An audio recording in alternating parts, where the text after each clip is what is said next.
Hey guys, it's Nightcat again. I am so terribly sorry to be bringing this to you so super late. As you know, I was at the doctor's today. That was a pretty big deal doctor's appointment. Long story short, did not get back till 2. I've been checking his site religiously. I was just so wore out today. I did not check it today until now, and it's like 7 o'clock Eastern time. I do so apologize for that. This is on Scott's official site. This is the new teaser image. This is replacing Baby. I do not believe this is like another Baby image. It says sister location, and then at the bottom it says there's little of me in every body, and instead of everybody being, it's like literally in every body. So what is this thing? Is this an original prototype? Is this the true first animatronic?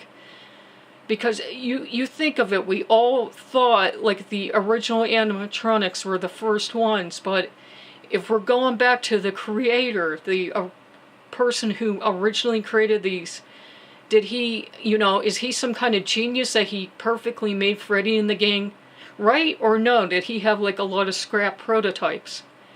And, this to me, if you look at him, he has a lot of gears in him. I'm saying he could be a she.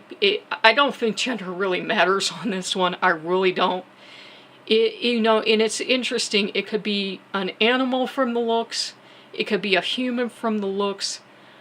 And I am aware this is not the right way to show you an image. I apologize. My mind's somewhere else right now. I'm really not up to speed in making my videos. I am going to get better for you guys, I promise. Anyhow, going over this image real quickly. You see there's like purple back here, and there's sort of like, it looks like a strap. Now, is that just the mechanism to open the face, like we've seen the others open the face? Or is this meant to be like a character wearing a mask?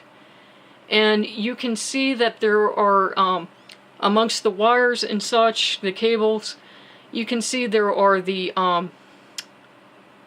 pistons and such that would run this animatronic. And it's interesting, has this particular animatronic crawled out of its, costume? Is it the first one to rebel? You look at this eye, you look at the right eye, instead of being the stereotypical eyes that we're used to in the game from like the first game on, this is the first one to look either truly robotic, if you'd like to think of it that way, or truly human, meaning that maybe this was a sympathist project. And really what this makes me think, looking at this overall, this does not look like anything you would design to entertain a child. What this honestly makes me think, and I said this in my article, is that what these machines look like, especially if you watch the trailer for the 5th game, they look like they were military grade weapons that got scrapped. And then there's this guy with these robots that took him millions of dollars to build, and he's thinking, how am I going to get my money back? I know. I'm going to take the weaponry out of them, and I'm going to make them into, entertaining robot toys.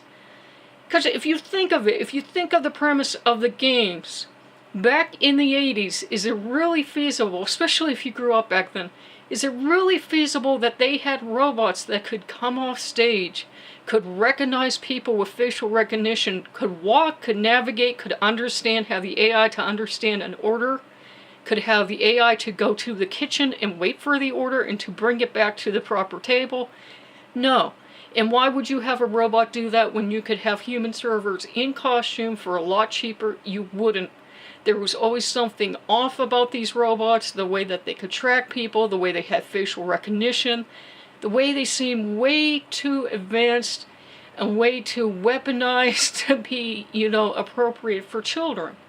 Now, some people are saying that from the 4th game, this was all a kid's nightmare.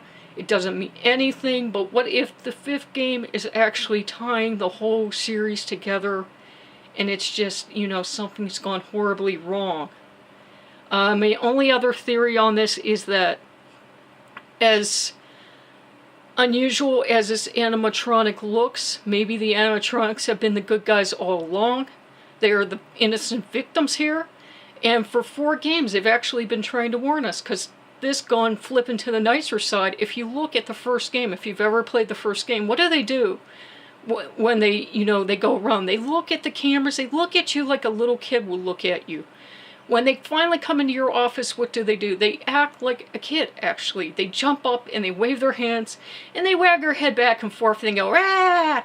Like a little kid would do to scare you. They don't do, like, just jump at you and eat you. So maybe these robots, or the kids in the robots, in the animatronics, have always been good, and they have been warning us away, saying, please run, you don't want to end up like us, there's no way out of here, why do you think they keep hiring new people?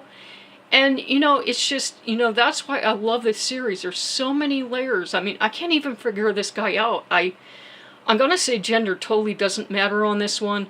It could be a clown, it could be meant to be an animal, it could be a human dressed as an animal dressed as a human. At this point, goodness, who knows? We got the reflections again.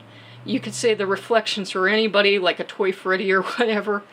Again, I apologize for you having this crummy image in this video. I am going to work on my video editing skills, guys, I swear. But I am just so hyped, because when Scott does stuff like this is not only a hint, but this is saying the game is creeping ever closer. Is it still going to be a fall release? Is he going to release for the 2-year anniversary? I'm like, please, Scott, please, if you hear this, don't rush a game on my account, but that would be so awesome. That would be a great way to close out the series, because I'm thinking that this is the game that's really going to explain it all. We're going to find out we've all been wrong all along. I'm going to look like an idiot the day it releases, because I'm going to be totally wrong in this video. And I'm going to love Scott for it, because that's why he's so amazing. He's always, being like a step ahead of us, or 20 steps ahead of us. This is amazing, and I want to say thanks to Scott for putting this out. He does not have to do this. He really doesn't. And I want to say thanks to all my viewers for supporting me. When we reach 100 viewers, I am going to do something for you, but wow, nothing can top Scott when he decides to surprise you. Am I right, or am I right? Okay, guys, this is Nightcat signing off, and hope to see you soon. Bye-bye.